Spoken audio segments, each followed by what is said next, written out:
হাসিনার মায়ের আমি কইলাম ওপেনলি। হ্যাঁ, জয় বাংলা চুদাও, জয় বাংলা চুদাও, জয় বাংলা চুদাও, জয় বাংলা তোমার কি মনে ঢুকাই দেবো বলা।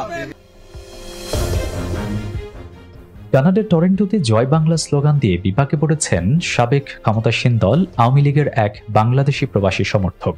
এই সংক্রান্ত একটি ভিডিও সামাজিক যোগাযোগ মাধ্যমে ছড়িয়ে পড়ার পর ঘটনাটি প্রবাসী বাংলাদেশি কমিউনিটিতে ব্যাপক আলোচনার জন্ম দিয়েছে।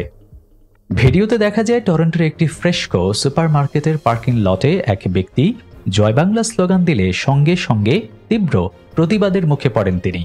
সাদা শার্ট পরিহিত অন্য এক প্রবাসী তার দিকে তেড়ে আসেন এবং অত্যন্ত উত্তেজিত গলায় গালিগালাজ করতে থাকেন।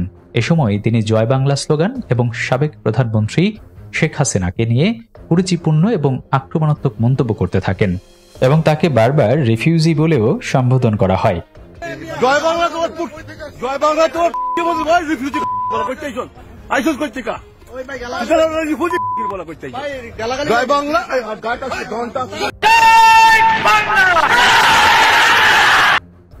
প্রসঙ্গত ঐতিহাসিকভাবে জয় বাংলা বাংলাদেশের স্বাধীনতা সংগ্রামের জাতীয় স্লোগান হলেও পরবর্তীতে এটি আওয়ামী লীগের দলীয় স্লোগান হিসেবে ব্যাপকভাবে ব্যবহৃত হবার কারণে এটি নিয়ে রাজনৈতিক বিভেদ তৈরি হয়।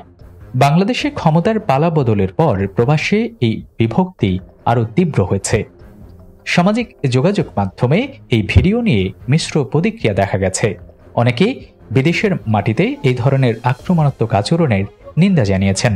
তারা বলছেন, রাজনৈতিক পরিচয়ের কারণে কাউকে প্রকাশ্যে এইভাবে হেনস্থা করা অনুচিত এবং এটি বিদেশের মাটিতে দেশের ভাবমূর্তি নষ্ট করে।